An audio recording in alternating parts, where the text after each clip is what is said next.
نحمده ونستعينه ونستغفره ونؤمن به ونتوكل عليه ونعوذ بالله من شرور أنفسنا ومن سيئات أعمالنا من يهده الله فلا مضل له ومن يضلل فلا هادي له وأشهد أن لا إله إلا الله وحده لا شريك له وأشهد أن محمدا عبده ورسوله أرسله بالحق بشيرا ونذيرا فقد قال الله تعالى في كلام المجيد أعوذ بالله من الشيطان الرجيم يا أيها الذين آمنوا اتقوا الله حق تقاته ولا تموتن إلا وأنتم مسلمون يا أيها الذين آمنوا اتقوا الله وقولوا قولا سديدا يصلح لكم أعمالكم ويغفر لكم ذنوبكم ومن يطع الله ورسوله فقد فاز فوزا عظيما أما بعد فإن خير الحديث كتاب الله وخير الهدي هدي محمد صلى الله عليه وسلم وشر الأمور محدثاتها وكل محدثة بدعة وكل بدعة ضلالة وكل ضلالة في النار وبعد فأعوذ بالله من الشيطان الرجيم بسم الله الرحمن الرحيم وما أمروا إلا ليعبدوا الله مخلصين له الدين حنفاء وقال الله تعالى في موضع آخر وقدمنا إلى ما عملوا من عمل فجعلناه هباء منثورا وعن عمر بن الخطاب رضي الله تعالى عنه قال سمعت النبي صلى الله عليه وسلم يقول إنما الأعمال بالنيات وعن أنس بن مالك رضي الله تعالى عنه قال قال رسول الله صلى الله عليه وسلم من كانت الآخرة همه جعل الله غناه في قلبه وجمع له شمله وأتته الدنيا وهي راغمة ومن كانت الدنيا همه جعل الله فقره بين عينيه وفرق عليه شمله ولم يأته من الدنيا إلا ما قدر له رواه الترمذي যাবতীয় প্রশংসা আদায় করছি সেই মহিয়ান বলিয়ান বিশ্ববিধাতা রব্বুল আলামিনের জন্য যে রব্বুল আলামিন আজকে গিয়াসউদ্দিন ইরিগেশন সেন্টার কমপ্লেক্স জামে মসজিদে জুমার দিনে সমবেত হওয়ার সুযোগ করে দিয়েছেন, সুস্থ রেখেছেন যে রব্বুল আলামিন তার অসংখ্য প্রশংসা আদায় করি। আমরা সবাই বলি আলহামদুলিল্লাহ। দুরুদ ও সালাম বর্ষিত হোক আখরি পয়গম্বর প্রিয় নবী আহমদ মুহাম্মদ মুস্তাফা সকলে বলি সাল্লাল্লাহু আলাইহি ওয়াসাল্লাম। জুমার দিন নবী সাল্লাল্লাহু আলাইহি সাল্লামের প্রতি বেশি বেশি দরুদ পাঠ করা সুন্নাতি আমল। আমরা আজকে বেশি বেশি সুন্নাহ এই আমলটি করব। আমরা দরুদ পাঠ করব, নবীর নাম যখন শুনবো আমরা সুন্নাহ পাঠ করব সাল্লাল্লাহু আলাইহি ওয়াসাল্লাম। প্রিয় উপস্থিতি, আজকে খুতবার আলোচ্য বিষয় আল ইখলাস। বিষয়টি অত্যন্ত গুরুত্বপূর্ণ একটি বিষয়। আল ইখলাস শব্দটি শোনা মাত্রই আমরা বুঝতে পারছি শব্দটি আরবি শব্দ, আরবি ব্যাকরণ বা নিয়ম অনুযায়ী বাদ ইফআল, আখলাসা ইখলিসু ইখলাসান, ইখলাস ক্রিয়ামূল থেকে আখলাসা ইখলিসু ভাগ বা ক্রিয়াগুলো উৎপন্ন হয়। আর মূলটাই হচ্ছে ইখলাস। এই ইখলাস শব্দের শাব্দিক অর্থ কি? ইখলাস যেটি আমরা বলি, যেটা আমরা জানি, এবং আমাদের ইসলামের সংস্কৃতিতে এই শব্দটির বহুল প্রচলিত এবং আমরা পরিচিত শব্দের সাথে। কিন্তু প্রকৃতপক্ষে এই ইখলাস বলতে কি বোঝানো হয়, এই ইখলাসের গুরুত্ব কি, এই ইখলাসের থাকার ফলে আমরা কি পেতে পারি, আবার ইখলাসের অনুপস্থিতিতে আমাদের কি ক্ষতি হতে পারে, এই একটি গুরুত্বপূর্ণ বিষয় আমরা আজকে আলোচনা করব। সবার আগেই ইখলাস পরিচিতি। ইখলাস শব্দের শাব্দিক অর্থই হলো কোনো জিনিসকে পরিশুদ্ধ করা বা কোনো কিছুর সাথে সেই পরিশুদ্ধ জিনিসটাকে না মেশানো। এক হচ্ছে জিনিসটা পরিশুদ্ধ করা, হয়তো কোনো ধরনের তার সাথে ক্ষতিকর কিছু বিষয় আছে, সেখান থেকে তাকে পরিশুদ্ধ করা। আবার পিওর খাঁটি একটা জিনিসকে অপরিশুদ্ধ জিনিস তার সাথে মিশতে না দেওয়া। খাঁটি স্বর্ণ যদি হয়ে থাকে তাকে আর পরিশুদ্ধের প্রয়োজন হয় না, আবার যদি ভেজাল হওয়ার সম্ভাবনা থাকে তখন তাকে পরিশুদ্ধ করতে হয়। ইখলাস এমন একটি বিষয় যেটি অন্তরের সাথে সম্পর্কিত, যেটি কি আমরা বলতে পারি নিয়তেরই বহিঃপ্রকাশ, যেটি আমরা নিয়ত, অন্তরের সংকল্প, অন্তরকেন্দ্রিক যত আমল আছে, আমালুল কুলুব, তার প্রথম হচ্ছে এই ইখলাস তথা একনিষ্ঠতাপূর্ণ আমল। এই জন্য আল্লাহ রাব্বুল আলামিন কোরআনে শব্দটি ব্যবহার করেছেন এভাবে, সূরা হিজরের 40 নম্বর আয়াত, ইল্লা ইবাদাকা মিনহুমুল মুখলাসিন, নিশ্চয় আপনি নির্বাচিত বান্দাদের একজন, নিষ্কলুষ প্রিয় বান্দাদের মধ্যে আপনি একজন। আপনাকে অন্যান্য সকল মানুষ থেকে ব্যতিক্রম নির্ভেজাল খাঁট হিসাবে নির্বাচন করা হয়েছে। এই জন্য কোরআনে মুখলিসিন মুখলাসিন দুইভাবে শব্দ এসছে। মুখলিসিন তারাই যারা নির্ভেজাল ভাবে আল্লাহর জন্য ইবাদত করে। মুখলেস বান্দাকে যারা নির্ভেজাল ভাবে একনিষ্ঠ ভাবে আল্লাহর ইবাদত করে, অন্য কারো নয়। আর মুখলাস হচ্ছে তারাই যাদেরকে আল্লাহ খালেস নির্ভেজাল নিষ্কলুষ করেছেন। যেমন নবী রাসূলগণকে, মানুষ তারাও মানুষ, কিন্তু সকল মানুষের মধ্যে থেকে কিছু বান্দাকে আল্লাহ নিষ্কলুষ ভাবে নিষ্ঠার সাথে পরিচ্ছন্ন ভাবে নির্বাচিত করেছেন, যা অন্যদের চাইতে তাদের আমল আখলাক সর্বোচ্চ বিশুদ্ধ এবং সর্বোত্তম। এই জন্য আল্লাহ তাআলা কুরআন কারীমে বলেছেন, ওয়াযকুরু ফিল কিতাবে মূসা ইন্নাহু কানা মুখলাসা। হে নবী, আপনি মূসার বিবরণ ঘটনা তোমার কিতাবে আলোচনা করুন, মানে আপনি এগুলো বিবৃতি দিন। কারণ মূসা ছিলেন কি, ইন্নাহু কানা মুখলাসান। কারণ মূসা নবী, একজন নবী, তাকে আল্লাহ কি করছে, নির্ভেজাল, মানে একটা বাছাই করেছেন। সেই সময়ে বনী ইসরাইল গোত্রে যখন পুরুষ সন্তানদেরকে, ছেলে সন্তানদেরকে জীবন্ত হত্যার নির্দেশ দিয়েছিল, সে সময় দাম্ভিক শয়তান কাফের ফেরাউন গোষ্ঠী, আল্লাহ তাআলা তাদের মধ্য থেকে প্রিয় নবী মূসা আলাইহিস সালামকে আল্লাহ নির্বাচিত করে নিষ্কলুষভাবে তাকে দুনিয়ায় নবী হিসেবে প্রেরণ করেছিলেন। তার প্রতি তাওরাত কিতাব নাযিল করেছেন। এই আয়াত থেকে প্রমাণ হলো কি, যে মুখলিস এবং মুখলাস,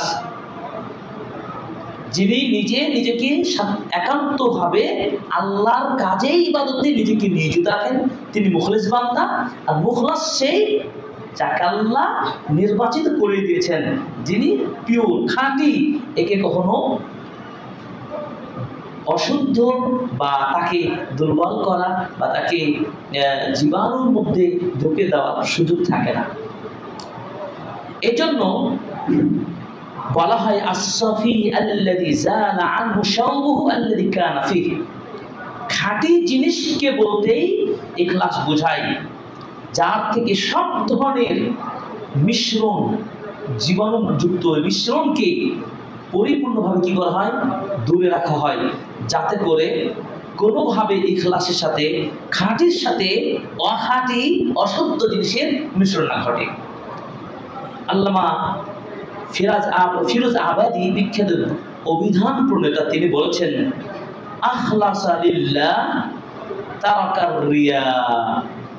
ইখলাস বলতে বোঝায় আল্লাহর জন্য কাজ করা এবং রিয়াকে বর্জন করা। রিয়া বলতে লৌকিকতা।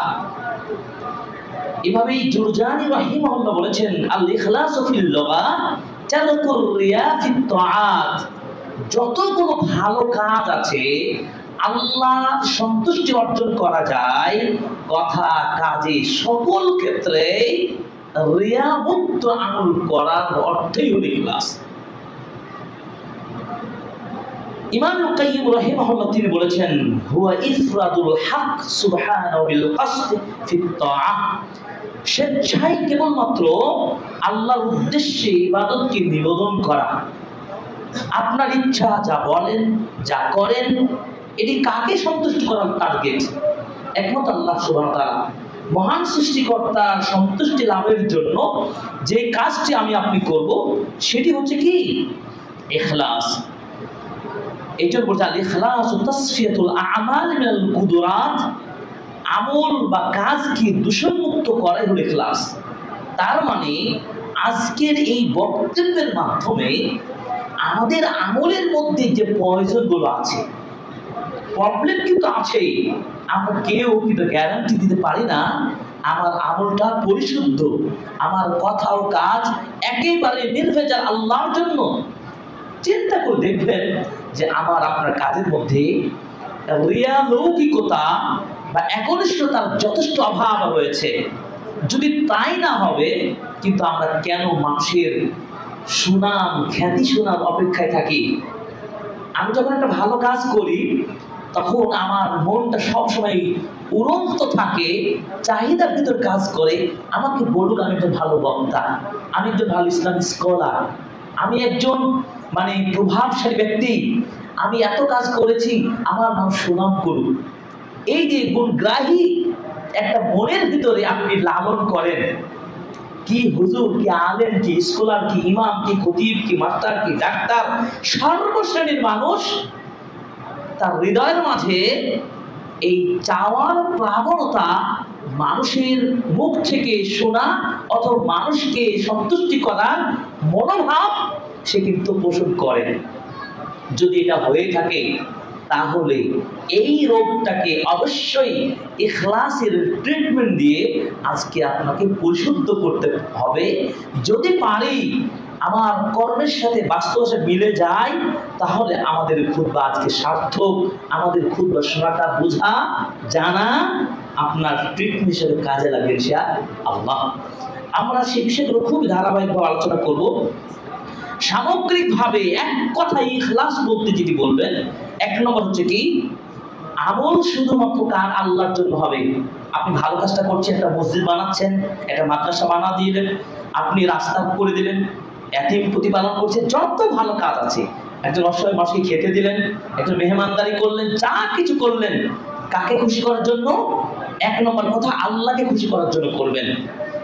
এখানে অন্য কারো অংশীদার থাকবে না, অমুক ব্যক্তি ভালো হবে, অমুককে খুশি করার জন্য করলো, তা নয়, একমাত্র লিওয়াজহিল্লাহ, এক নম্বর কথা। দুই নম্বর কি? সৃষ্টিকুলের মনোসন্তুষ্টি অর্জনের জন্য কাজটা না হয়। কে আমাকে ভালো বলবে, কার আপনি শোনাম শুনতে পাবেন, কে আপনাকে বাহবা দিবে, এটা আপনাকে মুক্ত থাকতে হবে। তিন নম্বর, সব ধরনের কলুষ ও কালিমা মুক্ত আপনাকে আমল করতে হবে। কোনো ধরনের সমস্যা, কোনো ধরনের কালিমা, কোনো ধরনের বাড়তি বিষয় আপনাকে এখানে রাখা চলবে না। সেটি হচ্ছে ইখলাস। তিনটি কথা আমরা বললাম, এই তিনটি কথাকেই সামগ্রিক অর্থে ইখলাসী ইবাদত বলি। আমাদেরকে ইখলাসমুখী হওয়ার জন্য আল্লাহ তাআলা নির্দেশ দিয়েছেন। এই যে আমরা আল্লাহ সৃষ্টি করেছেন, কেন? তার ইবাদত করার জন্য। এই ইবাদতটা শুধু কি গতানুগতিক? আমরা কি ইবাদতটা সালাতে আসতে হয় আসছি, নামাজ পড়তে হয় নামাজ পড়ি, সিয়াম রাখতে হয় তা রাখি, এটাই কিন্তু একটা কালচারে পরিণত হয়েছে। যদি তাই না হবে তাহলে কেন মানুষ যখন রমাদান আসে তখন দেখবে মসজিদ পরিপূর্ণ হয়ে যায়, তারাবির নামাজে মানুষকে পাওয়া যায়, কুরবানির সময় যে লোকটা কোনদিন নামাজই পড়ে না সে লোক তার দামি কুরবানি নিয়ে সে সেলফি দিয়ে আর ছবি দিয়ে কত কিছু আনন্দ করে এবং মানুষের কাছে বাহবা শুনতে যে অমুকের কুরবানিটা এত বড়, কত কিছু। কিন্তু আল্লাহ তাআলা তো এই জন্য আমাদেরকে সৃষ্টি করেন নাই। আল্লাহ আমাদের ইবাদত করার জন্য সৃষ্টি করেছেন এবং ইবাদতটা যেন নির্ভেজাল তার জন্য হয়। এই নির্দেশ কোরআনে একাধিক আয়াতে রয়েছে। আল্লাহ রাব্বুল আলামিন বলেছেন, ওয়ামা খালাকতুল জিন্না ওয়াল ইনসা ইল্লা লিয়াবুদুন। সূরা জারিয়াত 56 নম্বর আয়াত। আমি মানুষের জিনকে সৃষ্টি করলাম কেন? ইবাদতের জন্য। এই আসমানকে সৃষ্টি করেছেন কেন? এখান থেকে তাওহীদকে, আল্লাহর একত্বকে আপনি প্রমাণ করবেন যে আমার ইবাদত হবে ওই আল্লাহ যিনি আসমান জন্য সৃষ্টি করেছেন, আমার ইবাদত হবে ওই আল্লাহর জন্য যিনি আমাকে সৃষ্টি করেছেন, যিনি আমাকে চোখ দান করেছেন, যিনি আমাকে কথা বলার শক্তি দিয়েছেন, যিনি আমাকে সুস্থ রেখেছেন। তিনি কি চাইলে এই মুহূর্তের মধ্যে আমরা অসুস্থ হতে পারি না? পারি। আল্লাহু আকবার। এই জন্য আল্লাহ রাব্বুল আলামিন বলেছেন, ওয়ামা উমিরু ইল্লা লিয়াবুদুল্লাহা মুখলিসিনা লাহুদ-দীন হুনাফা।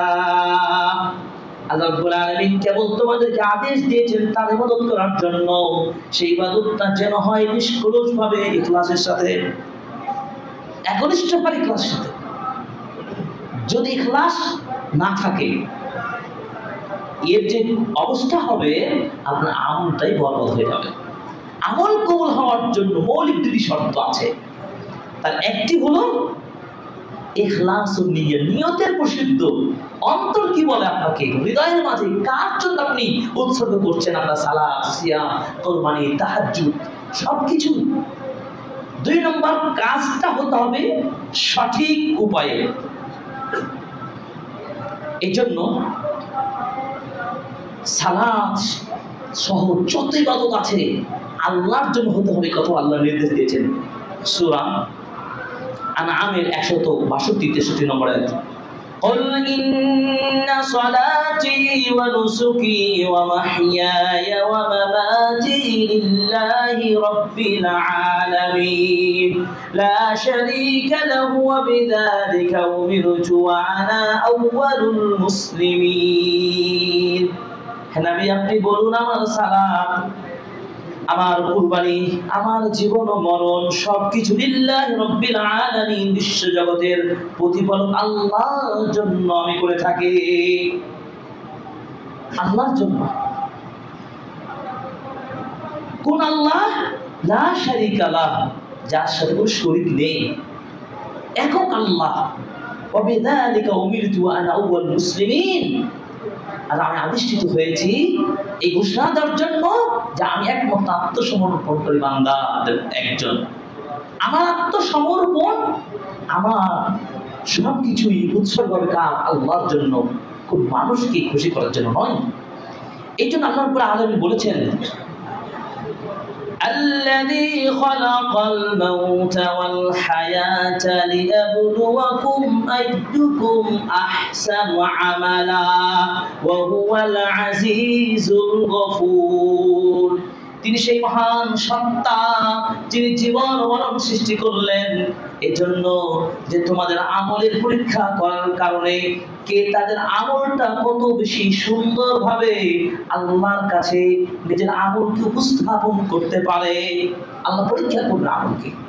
তাহলে আমাদের প্রতিযোগিতা হবে কিসের? কত বেশি পিওর আমি আমলটা করতে পারি, কত বেশি খাঁটি আমলটা করতে পারি। কারণ আমার জীবনের সবকিছু কর্মের আমলের ভিত্তিতে আমার নাজাত নির্ভর করবে। আপনি অনেক ভালো কাজ করলেন কিন্তু কাজটা গোছালো হলো না, ইখলাসপূর্ণ হলো না, কাজটা আপনার মূল্যহীন হবে। আবার কাজটা আপনি খুবই একনিষ্ঠতার সাথে করছেন, আপনি শুধু আল্লাহকে খুশি করার জন্য মসজিদে এসেছেন, কিন্তু কাজটা সঠিক উপায়ে হলো না, তাও সেই আমলটা কি গ্রহণযোগ্য হবে? হবে না। এজন্য ফুজাইল ইবনে ইয়াজ রাহিমাহুল্লাহ সুন্দর আমল বলতে আহসানু আমালান, বেটার আমল। সুন্দর আমল বলতে কি বোঝানো হয়? তিনি বলেছেন সুন্দর আমল বলতে বোঝাবে আমলটা হতে হবে ইখলাসপূর্ণ, 1 নম্বর কথা। 2 নম্বর কি? আমলটা সঠিকভাবে হতে হবে। লোকেরা জিজ্ঞেস করলেন অধিক ইখলাসপূর্ণ আমল এবং অধিক মাত্রায় সঠিক আমল বলতে কি বোঝায়? তিনি বললেন ইখলাসপূর্ণ হলো যে আপনি কেবল ইবাদতটা আল্লাহর জন্য করছেন, আর সঠিক মানে হলো আপনি আমলটা সুন্নাহ ভিত্তিক করছেন। তাহলে বোঝা গেল প্রত্যেকটা আমলের 2টা স্তর, 2টা মূল ফাউন্ডেশন। একটা যে ইখলাস মানে আল্লাহর জন্য, আর 2 নম্বর হচ্ছে কি আমলটা করবেন সুন্নাহ ভিত্তিক, নবীর দেখানো পদ্ধতিতে। আপনি কোনো একটাকে যদি আপনি আউট করে দেন তাহলে আপনার ওই ফাউন্ডেশনের ভিত্তি মানে ওই আমলটা কবুল হবে না। একটা ভিত্তির উপরে ইবাদত কবুল হবে না, 2টাই শতভাগ থাকতে হবে, সমান সমান 100তে 100। আপনার আমলও থাকবে ইখলাস, এদিকে পদ্ধতিটা হবে কি সুন্নাহ ভিত্তিক, নবীজির তরিকায়। তাহলে আপনি মহান রবকে সন্তুষ্ট করতে পারবেন, ওই আমলটা কবুল হবে। কেন আমরা বলেছি? রাসূল সাল্লাল্লাহু আলাইহি ওয়াসাল্লাম বলেছেন মান আমিলা আমালান লাইসা আলাইহি আমরুনা ফাহুয়া রাদ্দুন। সহিহ মুসলিমের 1718 নম্বর হাদিস। রাসূলুল্লাহ সাল্লাল্লাহু আলাইহি ওয়াসাল্লাম বলেছেন যে আমলটা, যে কর্মটা আমার দেখানোর মতো হলো না, সেটা কি গ্রহণযোগ্য হবে না, সেটা পরিত্যক্ত, সেটা বাতিল। বাতিল মান আহদাথা ফি আমরিনা হাদা মা লাইসা মিনহু ফাহুয়া রাদ্দুন। আমার দেখানো নবীর পদ্ধতি ছাড়া যদি নিজের মতো করে আমল করেন তাহলে নবী বলছে সেটাও বাতিল। এই জন্য রাসূলুল্লাহ সাল্লাল্লাহু আলাইহি ওয়াসাল্লাম বলেছেন সাল্লু কামা রাআইতুমুনি সাল্লি, তোমরা সালাত আদায় করো সেভাবে যেভাবে আমাকে দেখেছো। পদ্ধতিটা আল্লাহ নবী শিখিয়ে দিতে বলেছেন। এবার আপনি এসে হজ্জের ক্ষেত্রে নবীজি বললেন খুযু আন্নী মানাসিকাকুম, ওই উম্মার লোকেরা শোনো, হজ্জের বিধানগুলো তোমরা আমার কাছ থেকে প্র্যাকটিক্যালি শিখে নাও। আজও হাজারো মানুষকে পাবেন হজ করতে যে তাওয়াফ জানে না, সাই জানে না, তালবিয়া পাঠ করতে জানে না, শুধু বাংলাদেশ থেকে বিমানে উঠতে পারলে হজ হয়ে গেল নাকি? না, নবী এত সহজ বলেন নাই, শিখে যেতে বলেছেন। তার মানে আপনার আমলটা কবুল হওয়ার জন্য আপনাকে 2টা ভিত্তি আপনাকে অবশ্যই শতভাগ থাকতে হবে। কি ভিত্তি? 1, আল্লাহর জন্যই করছেন, কোন মানুষকে দেখানোর জন্য নয়। 2, আপনি সেটা সুন্নাহ ভিত্তি করছেন, তবেই সেটা আহসানু আমাল হবে, বেটার আমল হবে, আল্লাহ কবুল করবেন। যদি তাই না হয়, আল্লাহ রাব্বুল আলামিন বলে দিচ্ছেন, দেখুন সূরা ফুরকানের 23 নম্বরে। প্রত্যেকটা কথা মনে রাখবেন আপনারা। সালাত শেষে কুইজ হবে, আপনাদের প্রশ্নের মাধ্যমে জিজ্ঞাসা করা হবে আপনারা কতটুকু খুতবা শুনে লাভ করছেন, শিখছেন। কারণ এখানে দেখুন আপনার খুতবার মাধ্যমে আপনাদের জীবনের সাথে ঘনিষ্ঠ এমন গুরুত্বপূর্ণ বিষয়গুলো কিন্তু আমরা খতিবগণ আলোচনা করে থাকি। আপনি অনেক ভালো আমলদার, ইমানদার, একদিকে আপনার ভাইরাসে আমলগুলো নষ্ট হয়ে যাচ্ছে, এটি ভালো হবে নাকি অন্তত পক্ষে আজকের খুতবা দিয়ে আপনার আমলটাকে বাঁচানোর জন্য সেই ভাইরাসকে তদন্ত করে আপনাকে ভাইরাস দূর করতে পারলেন, এটা ভালো হবে? আজকে রোগকে আমরা দূর করতে চাই, এটাই হচ্ছে আমাদের মূল প্রতিপাদ্য, যে খুতবার মাধ্যমে আমল কেন্দ্রিক যে ভাইরাস রয়েছে এই ভাইরাসকে রিমুভ করে দিয়ে আমি সলিড পজিশনে থাকতে চাই। যদি সলিড পজিশনে আমলটা না হয়, আল্লাহ দেখেন কি বলছে সূরা ফুরকান 23 নম্বর আয়াত, একটা মনে রাখতে হবে। وَقَدِمْنَا إِلَى مَا عَمِلُوا مِنْ عَمَلٍ فَجَعَلْنَاهُ هَبَاءً مَنْثُورًا।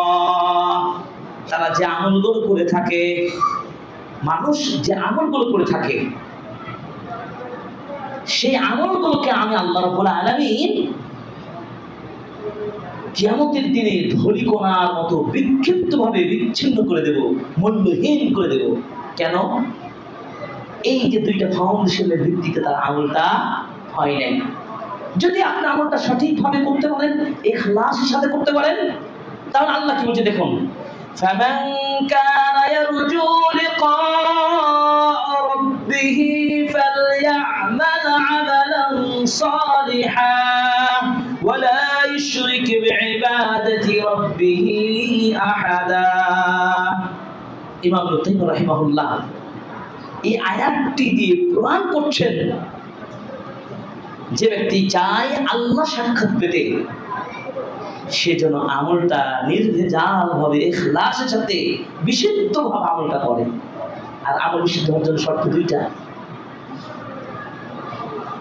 আরেকটি শর্ত, আমলটা শিরক মুক্ত হতে হবে, শিরক চলবে না। তাওহীদের ভিত্তিতে যদি আপনি আল্লাহর জন্য বলেন তাহলে তাওহীদ চলে আসলো, তো শিরকের স্থান নেই। শিরক মুক্ত নির্ভেজাল ইখলাস ভিত্তিক আমল করলেই আল্লাহ সাক্ষাৎ পাবেন। বলেন তো আমাদের কার মনে জাগে না যে সৃষ্টিকর্তার ইবাদত করছি, সেই সৃষ্টিকর্তাকে দেখতে পেয়েছি? শুধু আল্লাহ সৃষ্টিগুলো দেখে, তার ক্ষমতা দেখে, তার শক্তি, তার সৃষ্টি, এগুলো আমরা উপলব্ধি করে তার নবীর মাধ্যমে আল্লাহকে চিনেছি। আল্লাহ সৃষ্টি, আল্লাহর নিদর্শনগুলো দেখে আল্লাহকে চিনি, কিন্তু আল্লাহকে দেখে নাই। আল্লাহ সাক্ষাৎ আমার আপনার জন্য সম্ভব, জান্নাত পেলে সম্ভব। জান্নাতে আল্লাহ বান্দাকে সব নিয়ামত দিবেন, সর্বশেষ আল্লাহ বলবেন আর কিছু লাগবে? বান্দারা বলবে আল্লাহ সবই তো পেয়েছি, যা চাই তাই পাই। আল্লাহ একটা জিনিস অভাব রয়ে গেছে, যাকে দীর্ঘদিন না দেখে ইবাদত করেছি, যার দয়া রহমতে জান্নাতে ধন্য হয়েছি, তাকে দেখতে পাই না। আল্লাহু আকবার। তখন আল্লাহ চেহারা সেদিন তিনি দেখিয়ে দিবেন, তিনি হলেন সৃষ্টিকর্তা। পর্দাটা উঠে যাবে, জান্নাতটা সেদিন আল্লাহ দেখতে পাবে। আল্লাহ দেখা সেই দিন সম্ভব যদি আপনি জান্নাতের পথ নিশ্চিত করতে পারেন। আল্লাহ তাআলা আমাদের জান্নাত হিসেবে কবুল করুন, আমিন। এই জন্য আমাদের আমলটাকে পরিচ্ছন্ন রাখার জন্য আপনি কোন পলিসিতে চলবেন, কাদের সাথে ব্যবসা করবেন, আল্লাহ তাআলা একাধিক দৃষ্টান্ত দিয়েছেন। বলেছেন واصبر نفسك مع الذين يدعون ربهم بالغداة والعشي يريدون وجهه। আল্লাহ পাক বলছেন আপনি আপনার নফসকে ওই শ্রেণীর লোকদের সাথে আপনি বন্ধুত্ব করুন, ওই শ্রেণীর লোকদের সাথে আপনি সকাল সন্ধ্যায় চলাফেরা করুন, যারা সকাল সন্ধ্যায় আল্লাহকে ডাক দিয়ে থাকেন, একমাত্র আল্লাহর জন্য জিকির আজকার করেন। তারা আল্লাহ ছাড়া অন্য কারোর জন্য সকাল সন্ধ্যায় ওই ইবাদতগুলো করে না। মানে আপনার সম্পর্ক হবে তাদের সাথে যারা সকাল সন্ধ্যায় ইবাদত বন্দেগী করেন, জিকির আজকার করেন, তাদের সাথে ধৈর্যের সময়গুলো কাটাবেন। কারণ তারা নির্ভেজাল বান্দা, নেতাগিরি চিন্তা করে না, দুনিয়ার স্বার্থ চিন্তা করে না। ফজরের নামাজ পড়ে দেখছি 4-5 মুসল্লি বসে আছেন, কার জন্য বসে আছেন? আল্লাহর জন্য। আপনি তো চলে গেছেন, অথবা আপনি নামাজই পড়েননি। দেখেন সংস্কৃতি, দেখেন আপনি ক্ষমতার কথা চিন্তা করছেন, আপনি ফজরের নামাজও পড়েন নাই, অথবা নামাজ পড়েছেন কিন্তু আপনি চলে গেছেন। আরেকটা মানুষ নামাজও পড়েছে, তাহাজ্জুদও পড়েছে, সূর্য উদিত হওয়া পর্যন্ত আবার বসে আছে। এই 3 শ্রেণীর মানুষ কি সবাই এক সমান মর্যাদা পাবে? যে লোকটা নামাজ পড়েইনি তার কোন লিস্টে নাম আসবে? আগে লিস্ট আউট, জান্নাত পাবে না। কারণ সে সালাত ত্যাগ করেছে। মান তারাকা সালাতাম মুতাআম্মিদান, নিজ ইচ্ছায় যে ব্যক্তি সালাত ছেড়ে দিবে সে কুফরি করবে, তার ব্যাপারে স্পষ্ট দলিল। আর যে লোকটা ফজর সালাত আদায় করলো, জামাতে পড়লো, আলহামদুলিল্লাহ, এশার নামাজও পড়েছে জামাতে, ফজরের নামাজ জামাতে বলেছেন। আল্লাহ রাসূলের একটা হাদিস আছে, 2 ওয়াক্তের নামাজকে জামাতের সাথে পড়লো, সে পুরো রাত কিয়ামুল লাইল উদযাপন করে সালাত আদায় করেছেন, এর মর্যাদা পেয়ে যাবে, সুবহানাল্লাহ। কিন্তু যে লোকটা 3 নম্বর, এশার নামাজ জামাতে বলেছেন, ফজরও জামাতে বলেছেন, এরপরে তসবিহ তাহলিল জিকির করতে করতে করতে বসে আছেন মসজিদে। আল্লাহু আকবার, সূর্য উদিত হলো। 15 থেকে 20 মিনিট পরে ইশরাকের সালাত 2 রাকাত আদায় করে বাড়িতে ফিরল। এই লোকটা কি ওই 2 লোক শ্রেণীর মতো মর্যাদা পাবে? যেমন শ্রম দিবেন তেমন ফল পাবেন। আমরা বলি তো যেমন চিনি দিবেন তেমন মিষ্টি হবে। আপনার আমল আল্লাহর কাছে প্রিয় হতে হলে, মিষ্টি হতে হলে, কবুল হতে হলে আপনাকে দুনিয়াতে সবর করে আমলগুলো চালিয়ে যেতে হবে। অথচ নবীজি সাল্লাল্লাহু আলাইহি ওয়াসাল্লাম বললেন, এই যে ফজরের পরে সূর্য উদিত হওয়ার 15 থেকে 20 মিনিট পর যেই 2 রাকাত সালাত আদায় করবে, সে যে পূর্ণ হজ, পূর্ণ উমরার মতো সওয়াব পাবে। সুবহানাল্লাহ। এই একটা আমল কি পারবো না আমরা? 15-20 মিনিট কি আমরা ওয়েট করতে পারবো না? আমাদের অফিস ছুটে যাবে, আমাদের অনেক ক্ষতি হয়ে যাবে। আপনি ঘরে বসে থেকে এই মসজিদে জিকির আজকার করলেন, দিনটা শুরু হলো কত সুন্দর আমল দিয়ে। আল্লাহু আকবার। আমি বলতে চাই প্রিয় মুসল্লিদেরকে, বক্তব্যের বহু আলোচনার প্রয়োজন নেই। কিছু কথা আপনার হৃদয়ে যদি জায়গা নিতে পারে, আপনার জীবনটা সাকসেস হয়ে যেতে পারে। একটা আমল আপনি জীবনে আপনি চেষ্টা করুন, আল্লাহ তাআলা আমাদেরকে কবুল করুন। আমিন। আল্লাহ রাব্বুল আলামিন বলছেন, মান কানা ইউরিদু হারসাল আখিরাহ নাজিদ লাহু ফি হারসিহি। যে ব্যক্তি পরকালকে চাইবে, আল্লাহ তাআলা পরকালে তার ফলাফল তার উপরে দেবেন। ওয়ামান কানা ইউরিদু হারসাদ দুনিয়া নুতিহি মিনহা। কেউ যদি শুধু চাই দুনিয়ায় অর্জন করো, দুনিয়ায় তাদের টার্গেট, আল্লাহ বলছেন দুনিয়াতে সেটা আমি তাকে দেব, কিন্তু আমালাহু ফিল আখিরাতি মিন নাসিব। কিন্তু পরকালে তারা কোনো ফলাফল পাবে না, তাদের নাজাত মিলবে না। কারণ দুনিয়াতে আমল করেছে, দুনিয়াতে তাদের খ্যাতি পাওয়ার জন্য, দুনিয়ায় প্রতিষ্ঠিত হওয়ার জন্য, আমার জন্য তারা আমল করে নাই। কষ্ট করবেন কেন?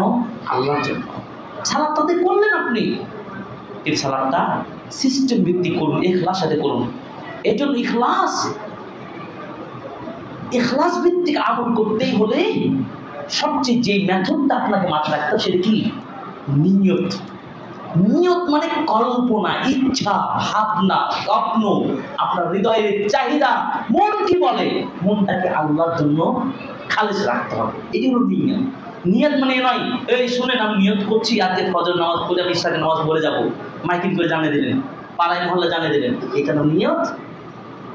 আপনার ভিতরে কাজ করছে কি, এইটার নাম নিয়ত। আল কসদ ওয়াল ইরাদা, ইচ্ছা।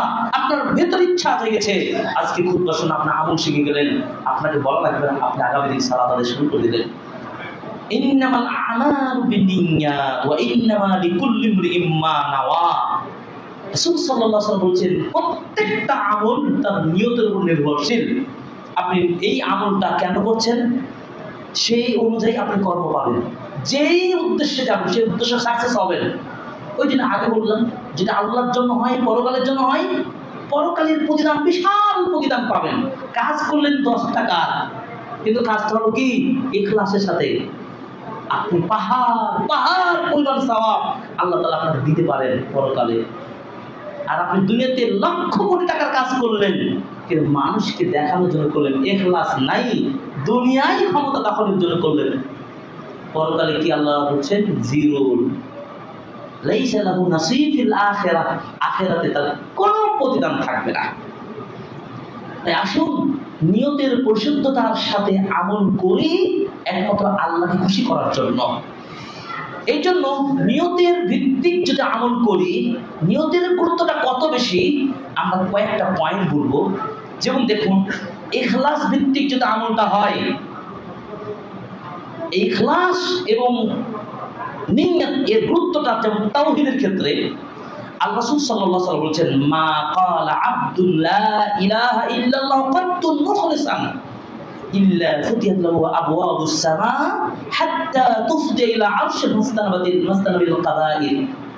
কেউ যদি একনিষ্ঠতার সাথে সত্যায়নের দিয়ে স্বীকৃতি দেয় যে আল্লাহ ছাড়া কোনো সত্য মাবুদ নেই, এটা মন থেকে বলছেন, আসলে আপনি লজিক্যালি বলছেন না, মন থেকে বলছেন, এটা যদি আপনি সাক্ষী দিতে পারেন, আমি ওই আল্লাহর ইবাদত করি যে আল্লাহর কোনো লা শারীকা লাহু ওয়াহদাহু ওয়াস সামাদ লাম ইয়ালিদ ওয়া লাম ইউলাদ, এই চিন্তা, এই দর্শন যদি আল্লাহকে আপনি সাক্ষী দিতে পারেন মুখলেসান, মুখলেস হয়ে, আল্লাহ রাসূল বলছেন ফুতিহাত লাহু আবওয়াবুস সামা, আল্লাহ তাআলা তার নেকির দরজাটা আসমান পর্যন্ত খুলে দিবেন, সুবহানাল্লাহ। এমনকি আরশ পর্যন্ত পৌঁছে দিবেন তার নেকির এই গতি, আলহামদুলিল্লাহ। যদি সেই লোকটা কাবিরা গুনাহ না করে, তাহলে বুঝতে পারলাম তাওহীদেও আপনার কি লাগবে? ইখলাস লাগবে। আপনি শুধু মুখে বলে লা ইলাহা ইল্লাল্লাহ, মুসলমান, কালিমা বলা লা ইলাহা ইল্লাল্লাহ, আপনি সবই করবেন, 2 নম্বর পাঠ করে চাঁদাবাজি সব কিছু করবেন, হবে? হাজি আবার গাজী সব কিছুই, আবার কালিমা বলেন, আবার 2 নম্বরই করেন, প্রতারণা করেন, ধোঁকা দেন, হবে না। প্রকৃতপক্ষে তাওহীদপন্থী মানুষ কোনদিন কোন মানুষকে ধোঁকা দিতে পারে না, অন্যায় করতে পারে না। এভাবে দেখুন, 2 নম্বর মসজিদে যাওয়ার ক্ষেত্রে তাওহীদের ইখলাসের দৃষ্টান্ত দেখুন। ইখলাসের দৃষ্টান্ত আমরা তাওহীদের ক্ষেত্রে বললাম। 2 নম্বর দেখেন মসজিদে যাওয়ার ক্ষেত্রে আল্লাহ নবী বলছেন সালাতুর রাসূলি ফিল জামাআতে, জামাআতে নামাজ পড়ার গুরুত্ব কত বেশি জানেন? আল্লাহ নবী বলছেন তুদাআফু আলা সালাতি ফি বাইতিহি ওয়া ফি সুকি 25 দাইফান। বাড়িতে, মাঠে, বাজারে বা একাকী নামাজ পড়ার চাইতে জামাতে নামাজ পড়ার গুরুত্ব নবী বলতে 25 গুণ বেশি সওয়াব। সুবহানাল্লাহ। এভাবে নবীজি বলতে গিয়ে বললেন জামাতে নামাজ পড়ার জন্য আপনার মুখলেস বান্দা হতে হয়, সময় বের করতে হয়। তিনি বলছেন ইদা তাওয়াক্কা ফাহসানাল উজুআ, আপনি সুন্দর করে উযু করলেন, কারণ আজকে খুতবার শুনে আপনি খাঁটি মন হয়ে গেল, সব ভেদাভেদ ভিতরের রোগকে সব দূর করে ফেলেন। আপনি চিন্তা করুন বাড়িতে না, আজ থেকে মসজিদে হেঁটে হেঁটে নামাজ পড়বো। নবীজি বলছেন 25 গুণ মর্যাদা বেশি। হাদিস। আপনি সুন্দরভাবে উযু করলেন, এরপরে বাড়ি থেকে বের হয়ে মসজিদের উদ্দেশ্যে বের হলেন, ধান্দা কিছু নাই। সালাম দেবেন, হুজুর দেখেন আমাকে এবার, হুজুর দেখেন এবার। ভোট চাওয়ার জন্য নামাজ পড়ে, আছে না? ভোট চাওয়ার জন্য মাথায় টুপি দেয়, আবার সাদা ধবধবে পাঞ্জাবি পড়ছে, সর্ব ধর্মের মানুষ কি বলছে আমি? এই ধান্দা নাই। ধান্দাকে একটা আল্লাহ বলছেন সুম্মা খারাজা ইলাল মসজিদে লা ইখরুজু ইল্লা সালাত, সালাত আদায়ের জন্য সে ওযু করে মসজিদের উদ্দেশ্যে বের হয়েছে। লাম ইয়াখতু খাতওয়াতান ইল্লা রুফিয়াত লাহু বিহা দারাজা, তার প্রত্যেকটা পায়ের ধাপে ধাপে আল্লাহর মর্যাদা বাড়িয়ে দেন, সুবহানাল্লাহ। প্রত্যেক ধাপে ধাপে তার গুনাহ একটা একটা করে মিটে যাবে, সুবহানাল্লাহ। ফাইদা সাল্লাহ, এভাবে যখন মসজিদ চলে আসলো, নামাজটা পড়লো, যতক্ষণ পর্যন্ত ওই জায়গায় বসে থেকে তাসবিহ তাহলিল পাঠ করলো, ততক্ষণ পর্যন্ত আল্লাহর ফেরেশতাগণ সরাসরি তার প্রতি রহমত নাযিল করার জন্য, শান্তি বর্ষণ করার জন্য আল্লাহর কাছে দোয়া করে, এভাবে আল্লাহ আল্লাহুম্মা সাল্লি আলাইহি, আল্লাহ তার প্রতি তুমি শান্তি বর্ষণ করুন, আল্লাহুম্মা আরহামহু, আল্লাহ তোমার এই বান্দাকে রহম করুন, সুবহানাল্লাহ। আল্লাহর কাছে ফেরেশতাগণ আপনার জন্য দোয়া করে, আপনি দোয়ার জন্য ছুটে বেড়াচ্ছেন, ওই মিলাদ মাহফিল করছেন, কার কাছে দোয়া চাচ্ছেন? আপনি আল্লাহর রহমত বারাকা মসজিদে বসে থেকে পেয়ে যাচ্ছেন। আল্লাহ যদি আপনি রহম করেন, আপনার যদি শান্তি নাজিল করেন, আর কোনো চিকিৎসা লাগবে? আর কোনো দরবারে যেতে হবে? কিছুই করতে হবে না, শুধু আপনাকে মুখলেস হয়ে, একনিষ্ঠ হয়ে মসজিদে এসে এইভাবে সালাত আদায় করতে হবে। 3 নম্বর দৃষ্টান্ত কি সিয়ামের ক্ষেত্রে? ইখলাস। সিয়ামের ক্ষেত্রে দেখুন, ইখলাস নিয়ে সিয়াম রাখেন, নবী বলছেন মান সামা রমাদান ঈমানান ওয়া ইহতিসাবান গুফিরা লাহু মা তাকাদ্দামা মিন যামবিহি। ঈমানের সাথে নেকির উদ্দেশ্যে আপনি সিয়ামটা রাখছেন, কাকে খুশি করার জন্য না। আল্লাহ রাসূল বলছেন এইভাবে যদি সিয়ামটা রাখেন, পূর্বের গুনাহগুলো আল্লাহ মিটিয়ে দেবে, সুবহানাল্লাহ, সুবহানাল্লাহ। এভাবে রাসূল সাল্লাল্লাহু আলাইহি ওয়াসাল্লাম বলছেন সিয়াম রাখার ক্ষেত্রে বলছে ইখলাস, একনিষ্ঠভাবে যদি সিয়াম রাখেন। একটা সিয়াম, ধরুন আপনার একটা বিপদ আছে, আপনার মনে চাইবে, হুজুর বললেন একটা সিয়াম যদি রাখতে পারেন আল্লাহকে খুশি করার জন্য, তার মর্যাদা কি? একটা হাদিস আপনাকে বলি, বুখারীর হাদিস 2840 নম্বর হাদিস, মান সামা ইয়াওমান ফি সাবিলিল্লাহ বা'আদাল্লাহু ওয়াজহাহু আনিন নার 70 খলিফা। কেউ যদি আল্লাহকে খুশি করার জন্য, আল্লাহর সন্তুষ্টি লাভের জন্য একটা সিয়াম রাখতে পারলো, ওই সিয়ামটার বিনিময়ে আল্লাহ তাআলা তার চেহারাকে কিয়ামতের মাঠে 70,000 পথের দূরত্বে আপনাকে রেখে দেবেন। সুবহানাল্লাহ।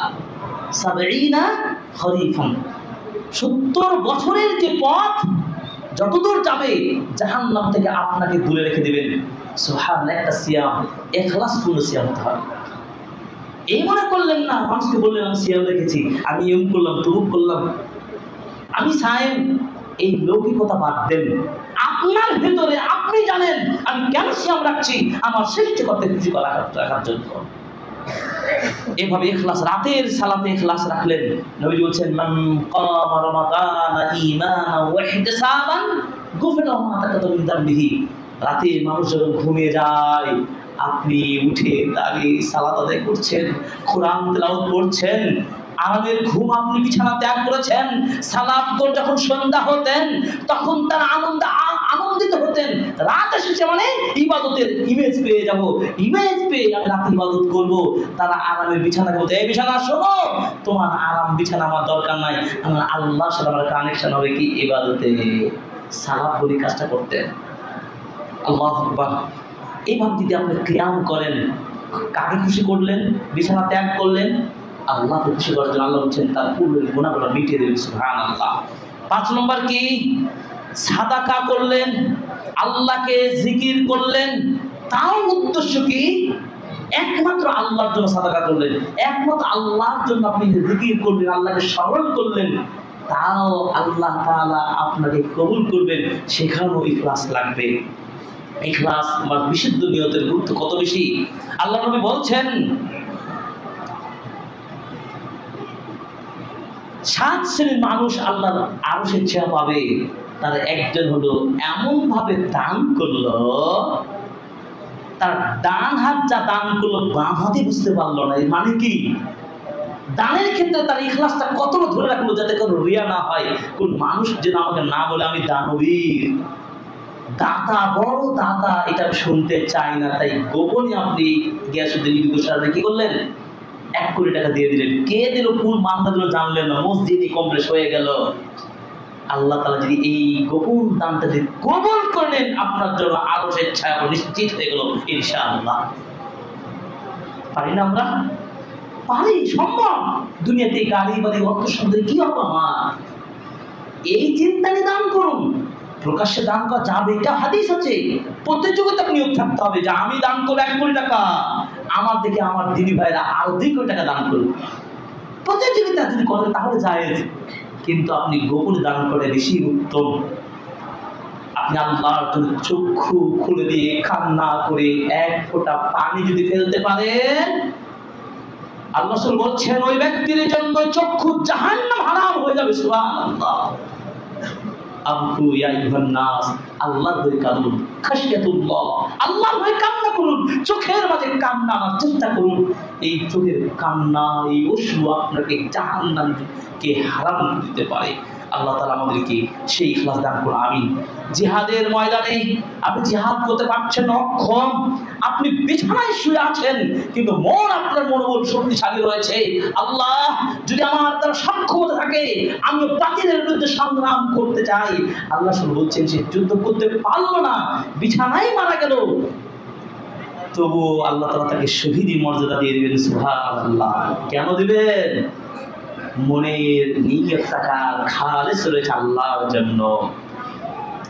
এভাবে আপনি যদি নির্ভেজাল খালেস মনে যদি কোন মাইয়িতের জানাজায় অংশগ্রহণ করেন, আল্লাহ নবী বলছেন কোন মাইয়িতের জানাজায় অংশগ্রহণ করে আপনি সালাত আদায় করলেন, দাফন দিয়ে আপনি বিদায় নিয়ে আসলেন, আল্লাহ বলছেন 2 কিরাত সওয়াব আপনি পেয়ে যাবেন।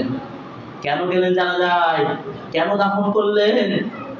আল্লাহকে স্মরণ করার জন্য। এই নিয়তে যদি যান, আপনি এই 2 কিরাত সওয়াব পেয়ে যাবেন। তার নিয়তটা আপনার পরিশুদ্ধ থাকতে হবে।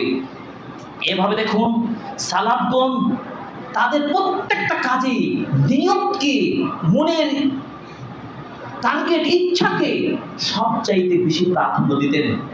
এই জন্য ইমাম বুখারী রাহিমাহুল্লাহ তার বুখারী কিতাবটাকে গ্রহণযোগ্য কিতাব হিসাবে আল্লাহ যেন কবুল করেন, এই জন্য উনি তার কিতাবটাকে নিয়তের হাদিস দিয়ে শুরু করেছেন। তিনি তো চাইলে অন্য কোনো হাদিস দিয়ে কিতাবটা শুরু করতে পারতেন। তিনি প্রথম হাদিসটা নিয়েছেন কি, ইন্নামাল আমালু বিনিয়াত, প্রত্যেকটা কাজ নিয়তের উপর নির্ভরশীল। এই নিয়তের হাদিস নিয়েছি যাতে করে আমার নিয়তটা যেন আল্লাহর জন্য হয়, আমার আল্লাহ যেন কবুল করে নেন। এই জন্য আব্দুর রহমান বিন মাহদি রাহিমাহুল্লাহ বলেছেন, লাউ সান্নাফতু কিতাবান মিনাল আবওয়াব, আমি যদি একটা কিতাব লিখি যে কিতাবে অনেকগুলো চ্যাপ্টার থাকবে, তাহলে অবশ্যই আমি উমর ইবনে খাত্তাব রাদিয়াল্লাহু হাদিসটাকে প্রত্যেকটা চ্যাপ্টারের শুরুতে আনবো। সুবহানাল্লাহ। তাদের স্বপ্ন কল্পনা দেখেন, এই নিয়তটাকে কত সুদৃঢ় রাখতেন। ইয়াহইয়া ইবনে আবু কাসির বলেছেন, তোমরা কিভাবে নিয়ত করতে হয় তাআল্লামুন নিয়্যাহ, এই নিয়তটা শিখে নাও।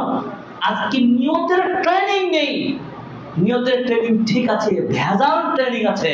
ভালো করে শুনেন, আমাদের সমাজে ভেজাল নিয়তের ট্রেনিং আছে।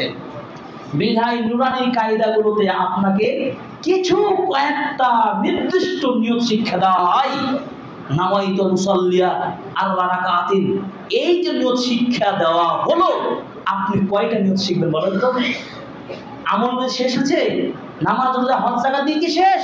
প্রতিটি নিঃশ্বাস যতদিন পর্যন্ত টিকে থাকবে, বিবেক শক্তি আপনার থাকবে, কথা কাজে কর্মে প্রত্যেকটা ক্ষেত্রেই নিয়ত থাকতে হবে।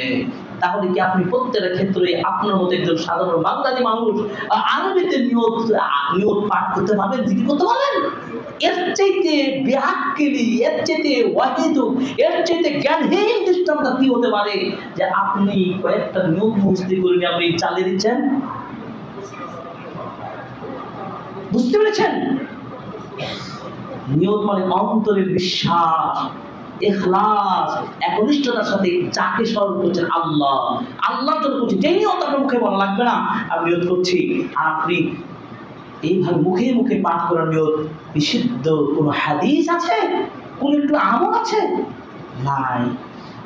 যেখানে যেটা সেটা সেভাবে করবেন। যদি আপনার এই যে মনীষীগণ বলেছেন, বিশেষ করে ইবনে আবি জাফর রাহিমাহুল্লাহ বলেছেন, আমার মন বলে ফকিহদের উচিত, এই শ্রেণীর মানুষ বিজ্ঞ ফকিহদের বিজ্ঞ ওলামাদের উচিত মানুষের দাঁড়ে দাঁড়ে গিয়ে মানুষকে নিয়তটাই আসল শিক্ষা দেওয়া উচিত। আজকে নিয়তের সমস্যা না, এই নিয়তটাকে যদি বুঝাতে পারি তাহলে মানুষ আমল করে ব্যর্থ হবে না। নিয়তের ট্রেনিংটা নেবেন। আল্লাহ তাআলা আমাদের সঠিক নিয়ত রাখার তৌফিক দান করুন, আমিন। আল্লাহ তাআলা বলেছেন, যদি আপনি আল্লাহর উদ্দেশ্যে যদি বিশুদ্ধ নিয়ত নিয়ে কাজটা করেন, তার ফলাফল কি? আর দুনিয়ার প্রীতি পাওয়ার জন্য আমল করলে তার ফলাফলটা কি? সূরা হুদের 15 বলেছেন, মান কানা ইউরিদুল হায়াতাদ দুনিয়া ওয়া যিনাতাহা ইলাইহিম আ'মালুহুম ফিহা ওয়া হুম ফিহা লা ইউবখাসুন।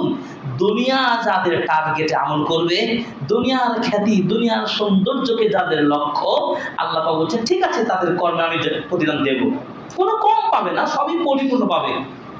কিন্তু মনে রাখতে হবে, উলাইকাল্লাযীনা লাইসা লাহুম ফিল আখিরাতি ইল্লান নার। কি ভয়ঙ্কর কথা!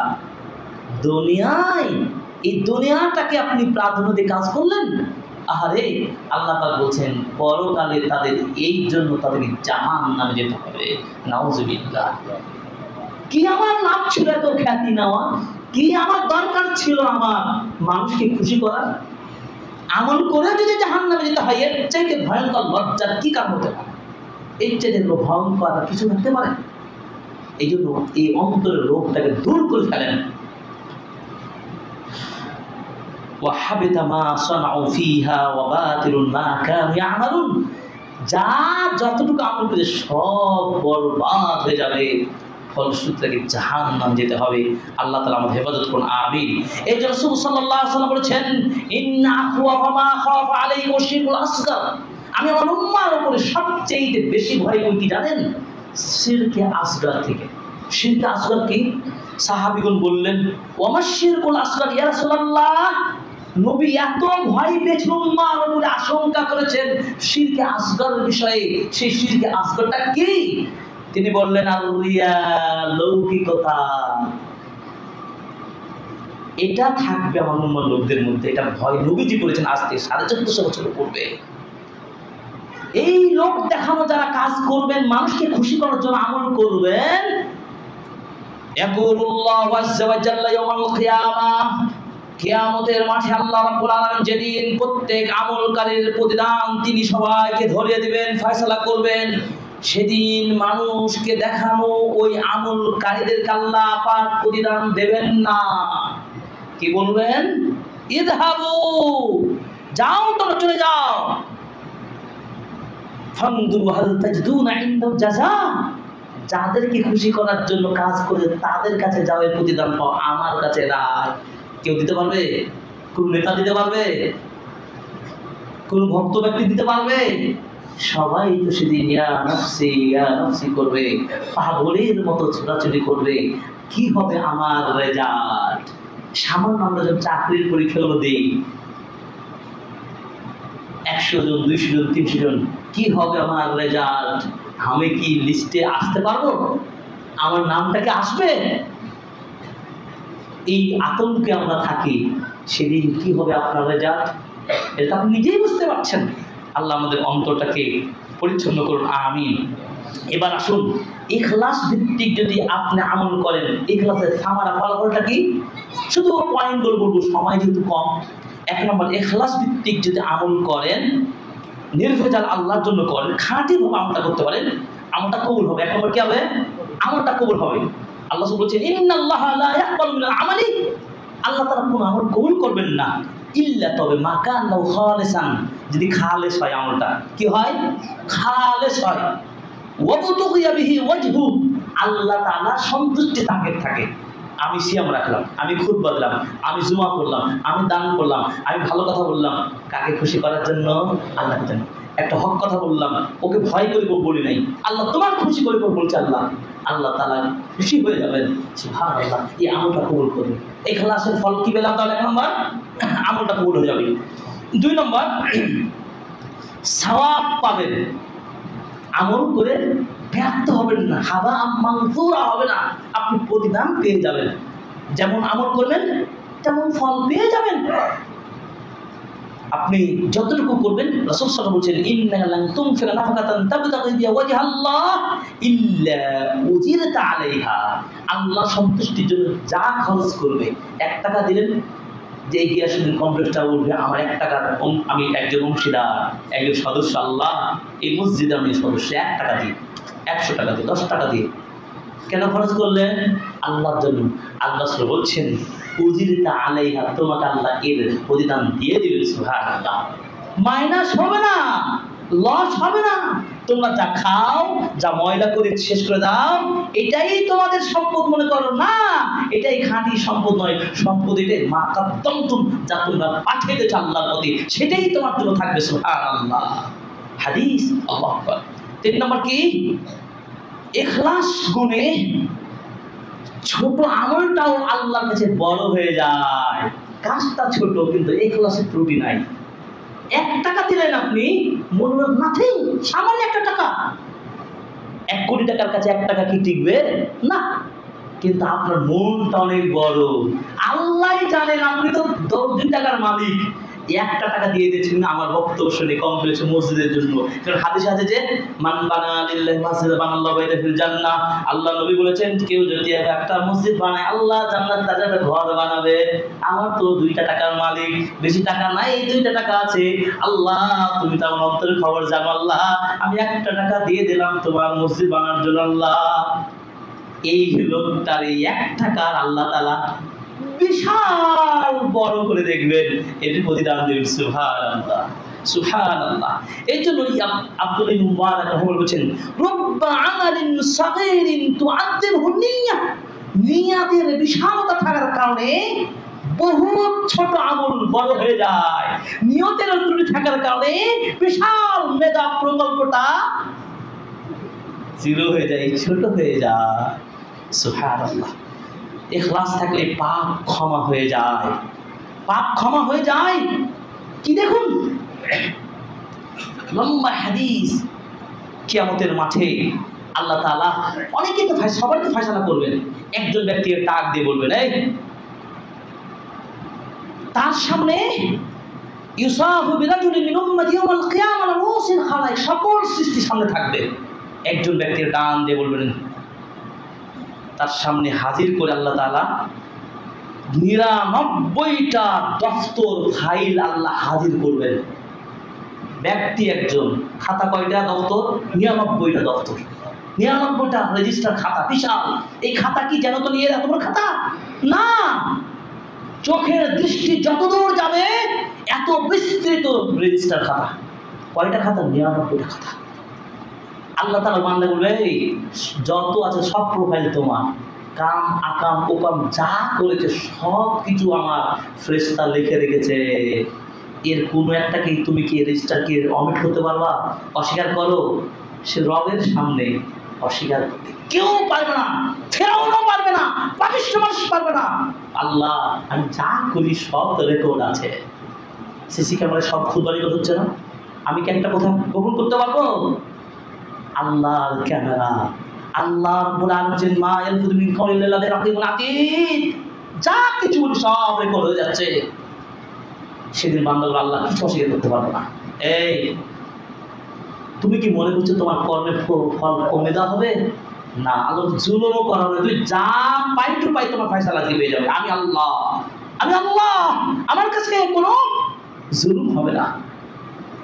তার মানে যদি পাপের পাহাড় জন্মে 99টা খাতাই তো পাপে ভরা, মুক্তি পাবে।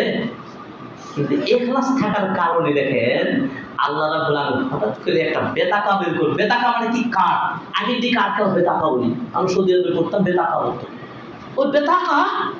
ওই বেতাকা ছোট একটা কার্ডে লেখা থাকবে এই কালেমাটা কি, আশহাদু আল্লা ইলাহা ইল্লাল্লাহ ওয়া আশহাদু আন্না মুহাম্মাদান আবদুহু ওয়া রাসূলুহু। আমার এই বান্দা একদিন এই কালেমাটা অন্তর দিয়ে পড়েছিল। ওই যে লোকটা প্রচুর গুনাহগার, কিন্তু মন দিয়ে এই কালেমাটা বিশ্বাস করত, এই কালেমার স্বীকৃতি দিয়েছিল। এই কালেমা ইখলাসের সাথে পড়ার কারণে আল্লাহ রাব্বুল আলামিন ওই 99টা দফতর রাখবে এক পাল্লায়, আর এই বেতাকায় এই কার্ডটা, কালেমার কার্ডটা রাখবেন আরেক পাল্লায়। দেখবেন যে এই কালেমার পাল্লাটাই ভারী হয়ে যাবে, 99টা দফতর হালকা হয়ে যাবে। বলেন ইখলাস তাওহীদ কাকে বলে? সুবহানাল্লাহ, সুবহানাল্লাহ, আল্লাহু আকবার। আন্না ইমরাতান বাগিয়ান, একজন ব্যভিচারী নারী দেখতে পাচ্ছে একটা ইন্দারার পাশে একটা কুকুর উত্তপ্ত গরমে পিপাসায় কাতর হয়ে ঘুরপাক করছে, জিহ্বাগুলো বের করে দিয়েছে। তখন ওই মহিলাকে হলো তার পায়ের মোজা বের করে পানি পান করল কুকুরটাকে। ফাগুফিরা লাহা, আল্লাহ ওই ব্যভিচারী নারীটাকেও আল্লাহ ক্ষমা করে দিলেন। সুবহানাল্লাহ। সে চিন্তা করল, আল্লাহ সৃষ্টির আমি খেদমত করছি, আল্লাহ তোমাকে ভাই করি বিধায় তোমার সৃষ্টিকে আমি কাজটা করলাম। হয়তো সে আগে ব্যভিচারী ছিল, বুঝে নাই বা করেছে, দুনিয়ার তাড়নাই হোক করেছে, কিন্তু সে বুঝতে পেরেছে সৃষ্টিকতার ভয় ঢুকে গেছে, আল্লাহ তাকে ক্ষমা করে দেয়। সুবহানাল্লাহ, সুবহানাল্লাহ। এই হচ্ছে অনেকগুলো কথা। সর্বশেষ এতটুকু বলি, আপনি যে কাজগুলো করেন, আপনার অভ্যাসগত বলেন, আচরণগত বলেন, সব কাজগুলো আপনি নিয়তে যদি পরিণত করেন আপনি নেকি পাবেন। সুবহানাল্লাহ। অবৈধ কাজ না, বৈধ কাজ। মনে করেন মসজিদ থেকে আপনি আপনার আতর ব্যবহার অভ্যাস, একটা মাসালা, আতর, সেন্ট, মানে আতর জাতীয় যেগুলো বৈধ আতর আপনি ব্যবহার করার অভ্যাস। আপনি নিয়ত করলেন যে আমি মসজিদে যাচ্ছি, আতরটা পরে যাই, ঘ্রাণ হবে, আমার দুর্গন্ধ মুক্ত হবে, শুধু নিয়ত করলেন, ভালো উদ্দেশ্য, মসজিদে যাচ্ছি, আপনি এটা সওয়াব পেয়ে যাবেন। সুবহানাল্লাহ। তার মানে আপনি যে কাজটা করবেন, পড়াশোনা, ব্যবসা বাণিজ্য, খেল খামার, চলাফেরা, কথাবার্তা, নেতৃত্ব, গাড়ি বাড়ি, সব ক্ষেত্রেই কি করবেন? অন্তটা পরিচ্ছন্ন ইখলাস রাখলেই সেটা নেকিতে পরিণত হয়ে যাবে। 5 নম্বর, যদি আপনি ইখলাস ভিত্তিক চলতে পারেন শয়তান থেকে রক্ষা পাবেন। 6 নম্বর, কুমন্ত্রণ, লৌকিকতা থেকে বাঁচবেন। 7 নম্বর, ফিতনা ফাসাদ থেকে রক্ষা পাবেন। 8 নম্বর, দুশ্চিন্তা থেকে মুক্তি পাবেন, জীবিকা বৃদ্ধি পাবেন। সর্বশেষ হাদিসটা বলি, মান কানাতিল আখিরাহ হাম্মাহু, কেউ যদি টার্গেট করে পরকালে মুক্তি, আমার সব কিছু পরকাল কেন্দ্রিক কাজ করছেন, জাআলাল্লাহু গিনাহু ফি কলবিহি, আল্লাহ ব্যক্তির হৃদয়ে ধনাত্মটা পরিপূর্ণ করে দিবেন। সুবহানাল্লাহ, ধনী বানিয়ে দিবেন। ওয়া জামাআলাহু শামলাহু, আর দুনিয়াতে তার কাজগুলো আল্লাহ গোছানো করে দিবেন, এলোমেলো থাকবে না। যেটার জন্য হতাশা আজকে মানুষ ডিপ্রেশনে ভুগছে, চাকরি নাই, ব্যবসা খারাপ যাচ্ছে, ছেলেটা ভালো না, মেয়েটা ভালো না, আমার জীবনটাই সংকট হয়ে গেল, বলছে না? ওই যে পাগলটাকে দুনিয়া টার্গেট করেছে। আল্লাহ বলছে তুমি পরকাল টার্গেট করে সব কিছু করো, তোমার চোখ থেকে অভাব উঠে যাবে, তোমার জীবনের সকল কাজ আল্লাহ সুন্দরভাবে সম্পন্ন করে দেবেন। সুবহানাল্লাহ। অপর পক্ষে যে ব্যক্তি আর আপনার জন্য যত কল্যাণ সে নিজে চলে আসবে, আপনি বুঝতেই পারবেন না, আপনার ব্যবসা বাড়াটা হয়ে গেল, আপনার ছেলে মেয়ে ভালো হয়ে গেল, আপনার জীবনটা আরামে সুখে কাটা দিচ্ছেন। আর যে দুনিয়া পাগলামি করেন, নবীজি বলছেন জাআলাল্লাহু ফাকরাহু বাইনা আইনাইহি, দুই চোখে শুধু অভাবই মিটবে না, খালি অভাব, আর কোনো কাজ গোছানো করতে পারবে না। একদিকে দিকে যায়, একবার বলছে আলু ব্যবসা করবো, না আলু না, কন্ট্রাক্টর ব্যবসা করবো, একবার না এটা করবো এটা করবো, কোনো কাজ গোছানো করতে পারে না, হুতাশ চলতে থাকে। কেন? পাগলটা যে দুনিয়া নিয়ে ব্যস্ত, বুঝতে পেরেছেন? হাদিস। তবে দুনিয়াতে সে ততটুকু পাবে, একেবারে নিরাশ হবে না, আল্লাহ যত তাকদীর দিয়েছেন বেশি কিছু পাবে না। অতএব আসুন, বিপদ থেকে রক্ষা পাবে ইখলাস থাকার কারণে। ওই তিনজন ব্যক্তি পাথরের গুহাতে মুক্তি পেয়ে গেল। 9 নম্বর। 10 নম্বর হচ্ছে নিষ্ঠাবান মানুষের সাথে আল্লাহ বান্দা থাকে, আল্লাহ নিজেই থাকেন। তারপরে এভাবে অনেক যাবতীয় অকল্যাণ থেকে বাঁচতে পারে, আর সকল কল্যাণ রয়েছে 10 নম্বর ইখলাসের মধ্যে রয়েছে। এই ছিল আপনার ইখলাসের উপর আজকের আলোচনা। আল্লাহ তাআলা আমাদের ইখলাস দান করুন, আমিন। ইখলাস যদি না থাকে সেটা আমলও কবুল হবে না, জান্নাতও প্রবেশ করতে পারবেন না, আপনার আমল করে আপনি বিফলে যাবে। আল্লাহ তাআলা আমাদের সকল কাজে ইখলাস দান করুন, আমিন। ইখলাস ভিত্তিক জীবন গঠন করার তৌফিক দান করুন, আমিন। আল্লাহ তাআলা আমাদের ত্রুটি, অন্তরের ত্রুটিগুলো, ময়লাগুলো দূর করে দিন, আমিন। আল্লাহ যতটুকু পারি আল্লাহ তোমাকে খুশি করার জন্য করবো, নির্ভে যা তোমার সন্তুষ্টির জন্য আমল করবো। আল্লাহ তাআলা আমার তৌফিক দান করুন, আমিন আমিন। বারাকাল্লাহু ওয়া ফিল কোরআনি ওয়া রাফা'না ইয়াকুম ইন্নাকা তাজাল মালিকুর রহিম। ইন্নাল হামদুলিল্লাহি ওয়াহদাহু ওয়াসসালাতু ওয়াসসালামু আলা রাসূলিল্লাহি ওয়া আলা আলিহি ওয়া সাহবিহি ওয়া মান বা'দ।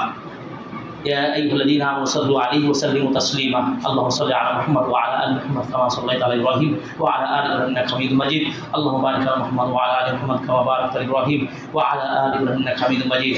ربنا آتنا في الدنيا حسنة وفي الآخرة حسنة وقنا عذاب النار. رب ارحمهما كما ربياني صغيرا. رب ارحمهما كما ربياني صغيرا. اللهم اغفر للمؤمنين والمؤمنات والمسلمين والمسلمات. اللهم أعز الإسلام والمسلمين. اللهم أعز الإسلام والمسلمين. يا الله আমাদের জীবিত মৃত সকল মানুষকে ক্ষমা করুন, আমিন। আল্লাহ জীবনের সন্তরের সব রোগগুলো দূর করে দাও, আমিন। আল্লাহ বাহ্যিক আর অন্তরের ভিতরে সব রোগ দূর করে দাও, আমিন। আল্লাহ আমাদের মনটাকে খালেস মন বানিয়ে দাও, আমিন। আল্লাহ ইখলাস চাচ্ছে আমাদের হৃদয়ের মাঝে, অন্তরটাকে ইখলাসে পরিপূর্ণ দান করুন, আমিন। আল্লাহ তুমি আমাদের অসুস্থ মানুষদের সুস্থ দান করুন, আমিন। আল্লাহ দেশে বিদেশে কাছে দূরে অনেকেই দোয়া চেয়েছেন, আমরা জুমার খুতবায় দোয়া করছি, আমরা সকল অসুস্থ ভাই বন্ধুকে তুমি সুস্থতা দান করুন, আমিন। অনেকের বাবা মা আত্মীয় স্বজন মারা গেছেন, আল্লাহ সকল ক্ষমা করুন, আমিন। আল্লাহ আমাদের জীবনের চাওয়াগুলোকে যেন তোমার জন্য হয় আল্লাহ কবুল করুন, আমিন। আমার ব্যবসা বাণিজ্য চাকরি বাকরি সব কিছু যেন আল্লাহ তোমার সন্তুষ্টির জন্য হয়, আল্লাহ তুমি সেই তৌফিক দান করুন, আমিন। হে আল্লাহ আমাদেরকে সর্বশেষ সকল মুসল্লি আমাদেরকে আল্লাহ ক্ষমা করে দিন, জান্নাতে একসাথে থাকার তৌফিক দান করুন, আমিন। এই জান্নাতের পথে আহ্বান জানি, দ্বীন ও সুন্নাহর পথে আহ্বান জানি। আসুন আমল করি সুন্নাহর পথে, আমল করি আল্লাহর জন্য। আল্লাহ আমাদের তৌফিক দান করুন, আমিন আমিন। রব্বানা তাকাব্বাল মিন্না ইন্নাকা আনতাস সামিউল আলিম ওয়া তুব আলাইনা ইন্নাকা আনতাত তাওয়াবুর রহিম। সুবহানা রাব্বিকা রাব্বিল ইজ্জাতি